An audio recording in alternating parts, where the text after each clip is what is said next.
Hai guys, welcome back to Special of Safel episode 15. Kita akan kedatangan tamu dari Ketua UKM Safel 2024, yaitu Kak Angelie.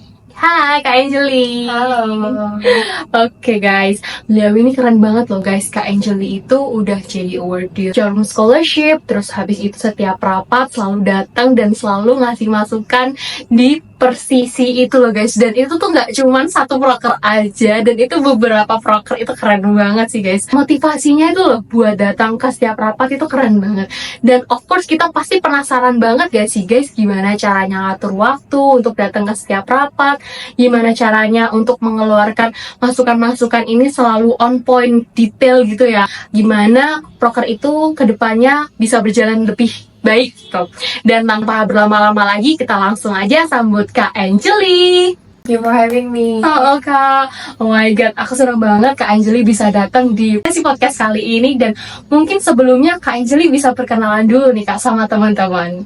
Oke, tadi sudah banyak dikenalin sama Fisya. Thank you Iya, Fisya. oh my Aku god. kenalan singkat aja. Perkenalkan, nama aku Angelie Karissa. Aku dari Prodi Matematika angkatan 2021 UNY. Wah, salam kenal ya Kak Angelie. Salam kenal. Oke, mungkin kesibukannya Kak Angelie akhir-akhir ini apa aja nih Kak? Kalau akhir ini sibuknya pasti Safel ya, karena kan kita udah di akhir tahun, jadi udah banyak hal yang harus kita urusin. Terus persiapan penutupan PPKO Safel juga, karena udah menuju ke akhir periode programnya. Kemudian ada beberapa persiapan di kegiatan beasiswa, sama kalau misalnya semester tua, apalagi kalau bukan Skripsi. Oh my god. Lihat gak sih Kak, sibuk banget dari kegiatan-kegiatan yang udah dilaksanakan sama Kak Angelie ini. Dan mungkin sebelum kita masuk ke intinya, yaitu kita tuh sebenarnya mau bahas Jarum Scholarship ya guys. Tapi sebelum kita masuk ke Jarum Scholarship, kita bakal bahas beberapa aspek-aspek yang mungkin bakal penting banget buat teman-teman. Dan mungkin juga ini jadi beberapa faktor yang bisa membawa Kak Angelie sebagai awardee Jarum Scholarship gitu ya Kak ya. Mungkin dari yang pertama ya, kita bakal bahas tentang time management ya guys ya. Untuk pertanyaan pertama nih Kak, setelah beberapa pertanyaan yang aku kumpulkan dari beberapa teman-teman yang penasaran nih Kak, dari segitu banyaknya aktivitas gitu ya Kak, gimana sih cara Kakak itu mengatur waktu gitu, jadi nggak tabrakan antara aktivitas satu dan aktivitas lainnya, misalnya organisasi sama Safel sama PPKO itu sendiri, itu gimana nih Kak? Oke, kalau dari kakak sendiri, pertama-tama itu planning dan scheduling ya. Jadi itu sangat penting. Semisalnya nih kayak contoh kita deadline hari Sabtu, tapi ternyata deadline tugas misalnya. Terus ternyata kakak ada kegiatan di Safel sama di PPKO di hari, anggaplah Selasa sampai hari Jumat, which means itu kan nggak bisa diganggu misalnya, padat banget seharian. Nah, terus kakak taunya itu tugasnya dari Sabtu Minggu lalu, berarti kakak mau nggak mau harus dari hari Minggu, hari Senin udah selesai, sehingga Selasa sampai Jumat itu kakak bisa fokus ke kegiatan yang memang lagi padat itu. Nah, terus kakak juga pakai tools dimana ini sebenarnya basic banget sih, Google Calendar, teman-teman pasti udah pernah pakai. Terus kakak pakainya itu OneNote. Iya, jadi kayak mungkin teman-teman yang lain taunya Notion, Trello. Kalau dari aku sendiri itu lebih nyaman pakai OneNote. Jadi sebenarnya toolsnya itu yang penting ada satu yang buat kalender, yang satu buat nyatet. Dan itu terserah aja toolsnya apa, mau yang fisik atau enggak. Tapi dari aku sendiri prefernya itu Google Calendar sama OneNote itu. Jadi untuk Calendar aku planning scheduleku, untuk OneNote itu aku catat apa yang harus aku lakukan per harinya. Biasanya aku planningnya di H-1 seperti itu. Oke Kak, keren banget. Berarti kalau Kak Angelie sendiri tuh cenderung ke ini ya Kak, fokus ke satu ketimbang multitask, atau kadang tuh sempat melakukan multitask gitu di beberapa hal? Oke, nice questions ya. Karena sebenarnya dari aku sendiri itu sangat jelek ya multitaskingnya. Tapi karena beban tanggung jawab juga, mau gimana pun ada tetap saat dimana aku bakal perlu multitask. Jadi sebenarnya dari aku sendiri lebih nyaman fokus satu. Tapi kalau memang misalnya ada salah satu tugas yang aku harus kerjain sekarang, misalnya kayak tanda tangan atau hal lain yang bisa aku multitask saat itu juga, mungkin aku tunggu timing dulu agenda yang aku sedang hadiri ini lagi mungkin sesinya nggak terlalu genting, jadi aku mungkin sambil tanda tangan dulu atau cek-cek dokumen seperti itu. Oh, oke, keren banget gak sih guys? Dan gini sih kak, aku penasaran dengan sehektiknya banyaknya aktivitas itu, kan pasti kita butuh istirahat nih kak. Nah, itu gimana cara Kak Anjeli juga ngatur istirahatnya, terus makan juga apakah tetap 3 kali sehari? Karena menurut aku kalau misalnya nggak memenuhi kebutuhan istirahat yang cukup, itu performa juga menurun nih gitu kak. Kalau dari Kak Betul. Anjeli itu gimana nih kak? Oke, kalau terkait istirahat dan makan ya, kalau Mm-mm. makan dari orang tua juga selalu sering ingetin kayak Mm-mm. sibuk-sibuk nggak apa-apa, tapi intinya makan tuh harus cukup. Mm-mm. Jadi biasa kalau misalnya kakak udah tahu nih, oh kan bisa ada rundownnya juga ya kalau misalnya Iya. kegiatan. Jadi kayak kakak Mm-mm. tahu, oh ini bakal nggak sempat banget nih, istirahat cuma 20 menit. Kakak Mm-mm. bakal dari paginya beli dulu, misalnya Mm-mm. roti atau apa, jadi at least ada sesuatu yang bisa mengganjal perut gitu. Mm-mm. Itu untuk yang makan, jadi bisa dibilang cukup sih, nggak pernah sampai yang pingsan karena Oke. belum makan seperti Oke, itu, puji siap. Tuhan. Nah terus untuk istirahat sendiri kakak bakal selalu usahain untuk istirahat 6-8 jam sehari. Tapi kan memang kadang ada lah ya kayak, aduh harus kejar-kejaran nih gimana, itu misalnya tetap tak usahain ada tidur, setidaknya ada tidur. Dan kalau misalnya memang waktu tidurnya nggak cukup, terus kayak capek di 1 minggu itu karena padat, biasanya kakak cari waktu yang kayak, oh misalnya hari Sabtu Minggu nih lagi kosong, atau hari Senin lagi kosong dan nggak ada kelas, itu tak gunain full buat istirahat gitu. Oke.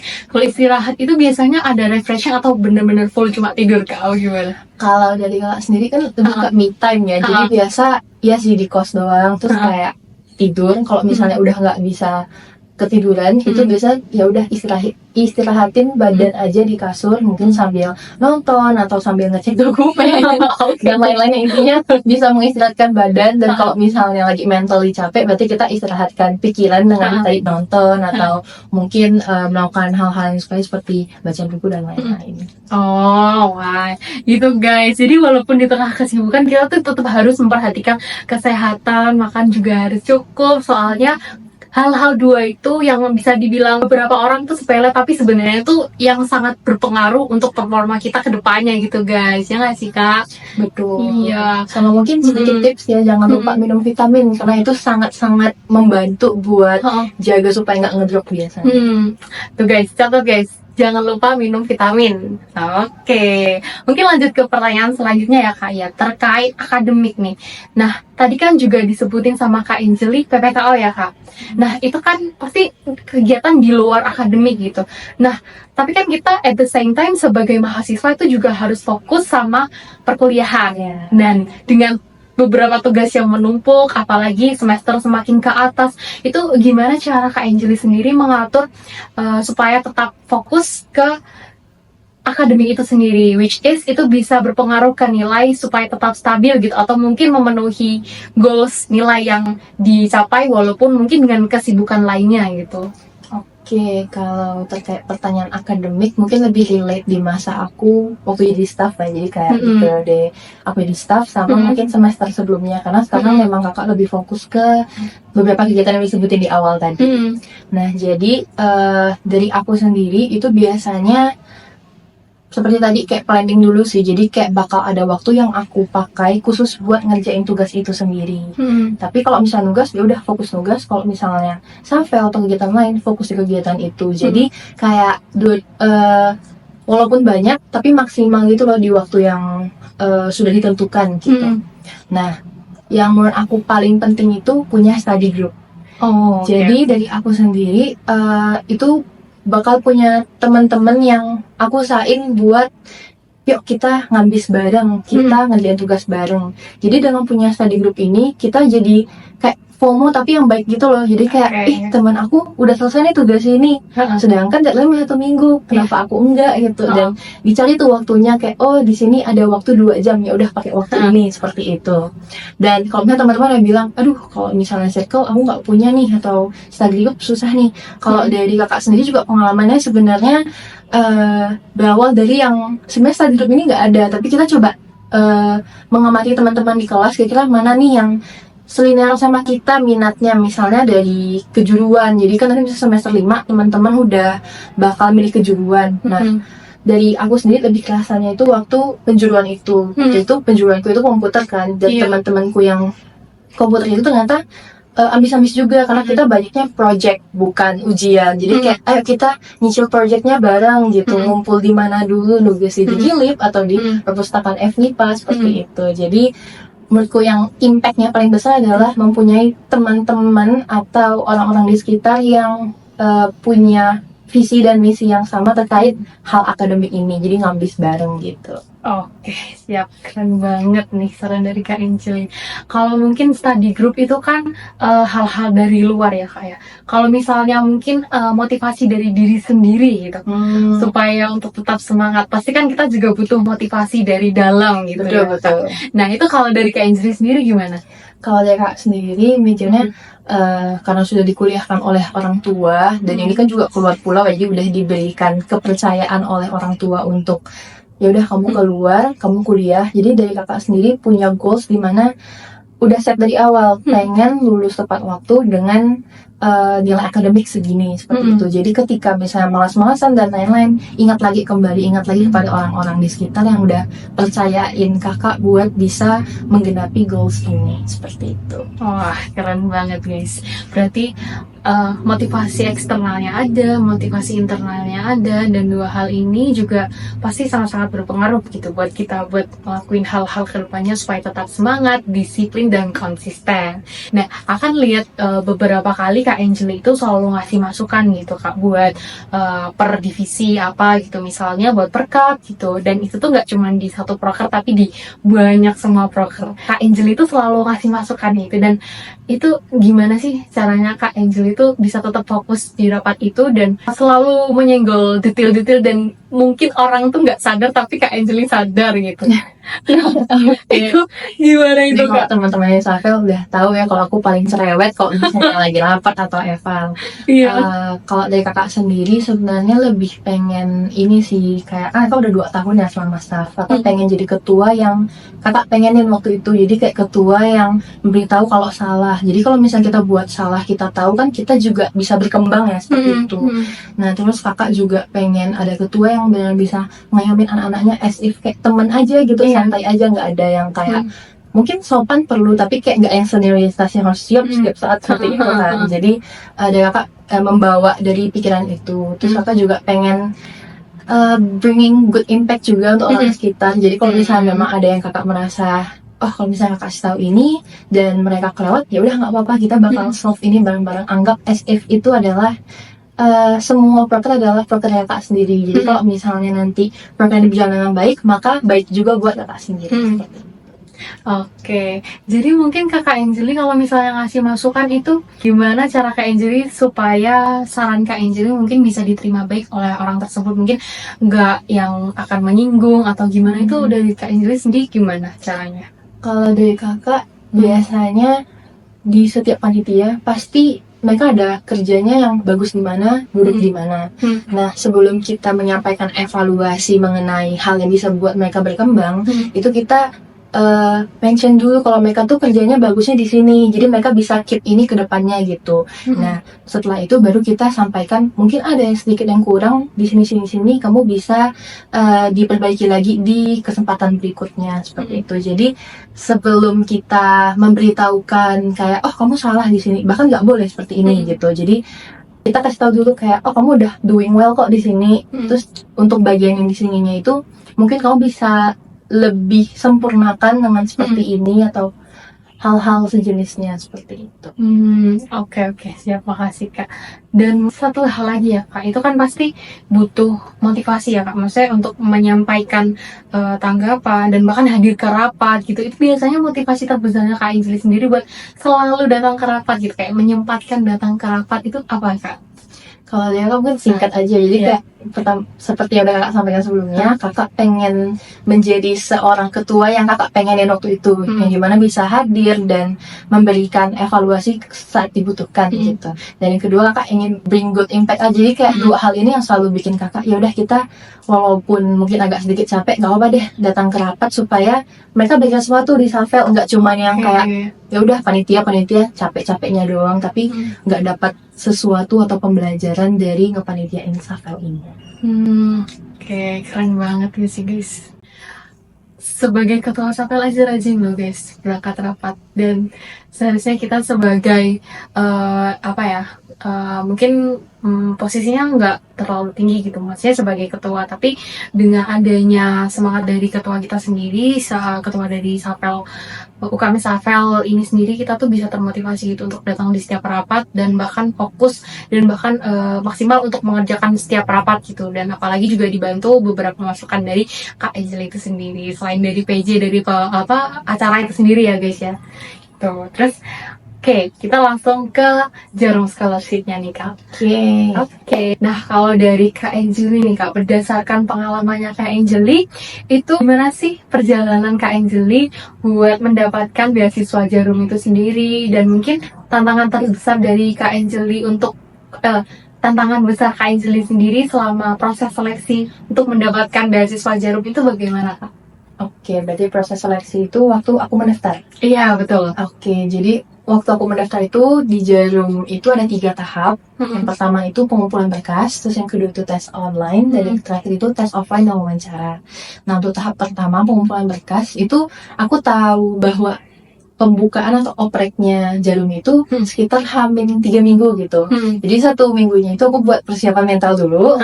Terus untuk di minggu keduanya itu aku take time untuk mengumpulkan berkas, jadi kayak sertifikat kepanitiaan, sertifikat lomba, terus mungkin file-file yang aku butuhkan itu aku kumpulin dulu, karena bakal banyak banget dan scattered ya, biasa kalau laptop kita nggak bersih-bersih file tuh bakal kemana-mana kan filenya. Nah, setelah itu aku isi juga beberapa requirement dalamnya, jadi kayak kita diminta mengumpulkan berkas sekaligus seperti membuat CV singkat gitu sesuai dengan yang dibutuhkan. Terus untuk yang kedua itu tes online, itu kayaknya 1 bulan atau 1 minggu, aku kurang ingat ya teman-teman untuk timelinenya. Dan untuk tahap seleksinya juga bisa beda-beda per tahunnya, karena waktu tahunku itu peralihan dari online ke offline, jadi mungkin di tahun depan itu teman-teman yang mau daftar itu bisa jadi tahapnya sedikit berbeda dengan yang aku ceritakan. Untuk tes online sendiri, aku persiapannya aku belajar soal-soal UTBK, dan sebenarnya soal-soalnya kurang lebih seperti itu. Dan untuk tes offline sendiri, ada apa ya, di teman-teman bisa cek sendiri. Tapi seru banget kok, seru banget. Terus bakal diakhiri dengan wawancara. Nah, untuk wawancaranya sendiri, menurutku karena aku udah pernah daftar ke komunitasnya organisasi kayak di Sapel juga, itu kan pernah lewatin tahap wawancara ya, tapi wawancara Jarum tuh kayak beda banget gitu loh, beneran kayak nggak kerasa wawancara gitu. Oh iya. Jadi waktu itu kakak udah belajar kayak, halo perkenalkan nama saya ini Karisa, seperti itu kan. Tapi waktu wawancara nggak ditanyain, jadi kayak beneran based on apa yang teman-teman kumpulkan gitu sewaktu seleksi berkas itu. Jadi kayak dari wawancara sendiri enggak yang bertele-tele untuk minta tolong perkenalan, kayak kenapa kami harus memilih kamu, tapi beneran kayak diajak seperti ngobrol biasa gitu, podcast sekarang gini gitu. Oke, baik. Jadi bahkan wawancara sendiri asik banget kok teman-teman. Jadi menurut aku sendiri, aku cukup enjoy dengan serangkaian seleksi Jarum ini. Tapi mungkin tantangan terbesar ya, tapi kalau dari aku sendiri, aku itu sedikit overthinking dan nervous aja gitu. Jadi ketika setiap tahap itu aku merasa kayak, lolos nggak ya abis ini, tapi udah pede aja, do your best aja gitu. Dan setelah itu ternyata puji Tuhan aku dinyatakan lolos sebagai awardee-nya. Alhamdulillah. Itu kalau boleh tahu ya, selama proses seleksi itu kakaknya udah ada kayak ekspektasi gitu belum, kayak bakal lolos? Karena kan kita ada rasa yakin gitu. Kalau dari kakak pasti ada lah ya, tapi juga ditutupin tadi yang kayak kepikiran kayak ini bakal banyak banget, kan ini satu Indonesia ya, nasional, jadi kayak pasti banyak banget para mahasiswa yang lebih keren dari aku, lebih sukses dari aku. Jadi kayak mungkin dari kakak berekspektasi, tapi kalau misalnya nanti nggak dapet, kakak ya udah nggak apa, terima lapang dada aja. Cuman kalau bisa dibilang ekspektasi dapat atau enggak, pengen banget dong, soalnya waktu itu lihat iklan profilnya gitu, kayak ada pelatihannya, terus kita juga dapat uang saku, terus kita juga pokoknya banyak banget kegiatan yang dimana aku merasa di Jarum ini sangat oriented ke awardee-nya. Jadi kayak kita nggak dituntut banyak, tapi kita dapat banyak. Oke. Berarti balance ya kak ya? Balance. Dan menurut kakak beasiswa Jarum itu salah satu yang apa ya, kayak beasiswa yang sangat menarik perhatian aku sendiri, bahkan dari waktu maba. Wah, keren banget nih guys. Mungkin itu bisa jadi salah satu referensi beasiswa yang kita perjuangkan untuk bisa dapat gitu ya. Betul. Apalagi dengan benefit yang ditawarkan gitu. Betul, harus Dan- dicoba guys. Oke, siap. Itu Kak. Itu pesan dari Kak Anjeli. Dan mungkin tips gitu Kak buat teman-teman yang mau ngejar beasiswa Jarum especially gitu dari Kak Anjeli. Oke, kalau dari aku sendiri sebenarnya ini sharing aja ya, I'm not an expert dan jadi per tahunnya itu regulasinya berubah, tapi tipsnya sendiri kalau dari pengalamannya aku, yang pertama harus niat sih. Jadi pertama harus niat dulu daftar beasiswa, jangan yang kayak daftar tapi nggak yang kayak mungkin boleh daftar tapi ya udah untung-untungan aja, tapi tetap harus niat. Jadi kayak kumpulin berkasnya, take times buat mungkin ngebaca requirement yang diperlukan, terus take time buat belajar juga ketika kalian udah dinyatakan lolos di tahap pertama, take time juga buat belajar untuk tahap-tahap selanjutnya gitu. Terus kalau misalnya untuk tahap wawancara gitu, kalau dari kakak be yourself aja sih, karena untuk wawancaranya sendiri itu sama psikolog juga gitu. Jadi kalau misalnya kamu bohong itu pasti ketahuan. Betul. Ngeri. Jadi be yourself aja, pede aja. Walaupun dari aku sendiri juga punya pengalaman kayak wah ternyata teman-teman yang udah daftar itu juga ngeliatin ya teman-teman yang lain kayak wah keren-keren semua ya, kayak lihat di Instagramnya udah bikin podcast sendiri, terus udah sering bikin konten, menang-menang sana sini. Tapi nggak apa, kita pede aja. Mungkin memang ada value diri kita yang bisa dilihat sama para penyeleksi seperti itu. Dan nyambung dengan terkait value, kita juga perlu tips ketiga ya berarti ya. Tips ketiga itu kita perlu kuat-kuat dalam self branding. Ini bukan sugar coating ya, bukan yang kayak tidak ada menjadi ada, tapi teman-teman menonjolkan kelebihan teman-teman seperti yang aku bilang mention di awal tadi. Jadi kayak setiap orang pasti punya plus minusnya di pekerjaan atau apa, pasti ada yang mereka bagus, mereka yang enggak. Nah dari teman-teman mungkin bisa nonjolin lah yang bagus ini supaya yang kurang ini nggak terlalu nampak gitu. Dan itu kan banyak tahap ya, itu berlaku untuk setiap tahap. Jadi setiap ada kesempatan tunjukin aja kualitas dirimu, potensi dirimu, supaya para penyeleksi itu bisa melihat value-mu. Itu sih. Dan dari kakak banyak-banyak berdoa. Dan overall untuk tips-tips beasiswa itu biasa udah baik di internet ya, kayak kamu harus cari searching di mana, terus ada tips yang ngumpulin berkas-berkas terlebih dahulu. Jadi menurut kakak itu teman-teman bisa tahu banyak, tapi dari sharing aku tadi cuma 3 itu aja. Oke, keren banget nih guys. Itulah beberapa tips dari Kak Anjeli terkait beasiswa Jarum itu sendiri ya guys ya. Selama Kak Anjeli berada di periode beasiswa Jarum itu sendiri, pelajaran atau pengalaman berharga yang didapat Kak Anjeli gitu dari kegiatan-kegiatan yang mungkin diadakan dari beasiswa Jarum itu sendiri, itu apa tuh Kak? Oke, kalau pelajaran paling berharga ya, kalau dari aku sendiri ada satu yang mungkin sebenarnya terdengar kecil tapi itu cukup impactful gitu, membuka wawasan lah orangnya. Jadi ada satu pelatihannya Jarum namanya character building. Nah di salah satu kita bakal ngelakuin back simulasi games gitu. Nah di salah satu simulasi games itu yang menyadarkan aku, jadi kayak aku takut banget ngelakuin simulasi ini awalnya. Jadi langkahku tuh kayak gemeter, terus kayak ragu gitu. Tapi setelah kakak nyoba, ternyata it's nothing gitu loh. Dan ketika percobaan kedua, dari kakak bisa melakukan dengan lancar gitu. Mungkin nggak kakak spill ya simulasinya apa, biar teman-teman tidak biar teman-teman penasaran, dan mungkin teman-teman bisa lihat juga di YouTube-nya Jarum aja, biar aku nggak terlalu banyak spill di sini. Dan itu salah satu titik dimana aku menemukan bahwa kadang yang bikin aku mundur adalah pikiran aku sendiri. Jadi kayak waktu itu sebenarnya aku bisa aja jalan atau ngelakuin dengan lancar kalau misalnya aku nggak takut waktu itu. Aku nggak yang kayak, duh ini gimana nih kalau misalnya aku jatuh, gimana nih kalau gini-gini. Karena di percobaan kedua aku berhasil. Itu cuma percobaan pertama doang yang nggak berhasil. Jadi kayak di titik itu kayak, oh berarti memang selama ini pikiranku itu sering hold back diriku gitu untuk melakukan sesuatu yang mungkin harus aku lakukan supaya aku bisa berkembang ke depannya.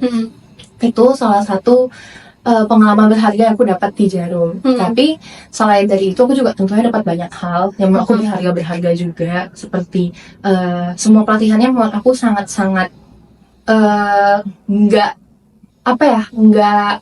kaleng-kaleng ya kalau Iya. sebutannya, nggak Oke, kaleng-kaleng. oke. Jadi niat banget untuk preparationnya, untuk materinya yang dibagikan, dan itu sangat daging banget. Jadi dari aku sendiri mendapatkan banyak hal, terutama dari expert-expert yang ada di sana.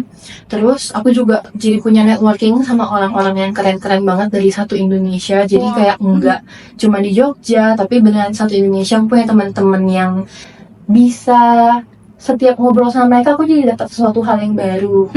Jadi kemarin juga baru sempat ngobrol-ngobrol sama temenku, dia dari program studi lain. Terus kita jadi saling sharing aja kayak, oh proyekku ini nyeritain misalnya matematika, kakak komputer, terus kayak oh ternyata di terkait programming ada gini. Terus misalnya teman kakak di hukum, oh ya ini ada hukum apa yang sebenarnya nggak berlaku gini. Terus teman kakak di perfilman kayak oh ternyata gini. Jadi kayak kita jadi saling sharing aja terkait hal yang kita udah expert gitu. Seperti itu. Jadi banyak banget yang bisa aku dapatkan di Jarum, dan aku sangat suggest teman-teman yang masih ragu itu nggak apa-apa daftar aja. Ini tidak disponsor oleh Jarum ya, tapi memang pengalaman sendiri menurut kakak, dari kakak sendiri itu belajar banyak hal dan benar-benar pikiran kakak sangat terbuka setelah kakak join di Jarum ini. Oke, menarik banget nih guys dari beasiswa Jarum itu sendiri. Apalagi waktu kakak jelasin tentang ini ya, simulasi role play game, Simulation game itu yang awalnya dari takut, terus ternyata bisa menghadapi hal yang awalnya bikin takut itu tersebut. Betul. Gitu ya. Dan terus yang bisa bertukar sharing networking dari banyak sekali mahasiswa yang tetap yang udah pasti nggak cuma di spesialisasi Kak Anjeli aja gitu, dari berbagai spesialisasi gitu. Dan itu pasti bakal sangat-sangat berbenefit banget untuk diri sendiri gitu. Dan mungkin aja dari apa yang kita dapat, kita juga bisa memberikan ke masyarakat dengan mungkin membuat program seperti yang udah dikalahin sama Kak Anjeli dari PPKO itu sendiri. Sih, Kak. Oke, terima kasih Kak Anjeli udah bersedia datang ke podcast Special of Safel episode 15 ini sebagai narasumber yang spesial banget, keren banget, dan motivasi dan sangat inspiratif untuk kita semua, apalagi dengan beberapa pengalaman yang udah kakak sharing tadi, bahkan tentang time management, leadership, terus academic, how to manage academic supaya stabil juga gitu. Itu bener-bener berguna banget sih Kak buat kita, bahkan mungkin teman-teman yang dengerin podcast ini bakalan lebih termotivasi gitu untuk melangkah ke depannya gitu. Oke. Amin. Ya, mungkin kalau dari Kak Anjeli masih ada yang perlu disampaikan ke teman-teman gitu? Oke, kalau dari kakak sendiri, kalau misalnya teman-teman ada yang pengen tanya-tanya lebih lanjut tentang time management, leadership atau Jarum sendiri, itu nggak usah ragu-ragu buat kontak aku aja lewat Instagram DM, nggak apa-apa di @mglkarisa. Mungkin nanti editor bisa ditaruh di sini. Oke, siap. Berarti ya. Betul. Thank you. Jadi teman-teman nggak usah ragu, bisa keep in touch with me aja kalau misalnya ada yang mau ditanya-tanyakan. Oke, makasih banyak Kak Anjeli atas semua sharingnya, dan semoga pengalaman Kak Anjeli ini bisa menjadi motivasi untuk kita semua, dan khususnya buat yang mau mengejar beasiswa ya, dan apalagi juga at the same time aktif di organisasi gitu. Dan teman-teman, ini juga episode terakhir dari Special of Safel 2024, dan terima kasih sudah setia mendengarkan dan menemani sepanjang tahun ini, dan jangan lupa untuk like, comment, share, dan subscribe agar nggak ketinggalan konten-konten inspiratif lainnya. Oke, sampai jumpa di kesempatan berikutnya, dan terus semangat jadi versi terbaik diri kalian, dan salam hangat dari Safel, dan sampai jumpa. Bye-bye. Bye.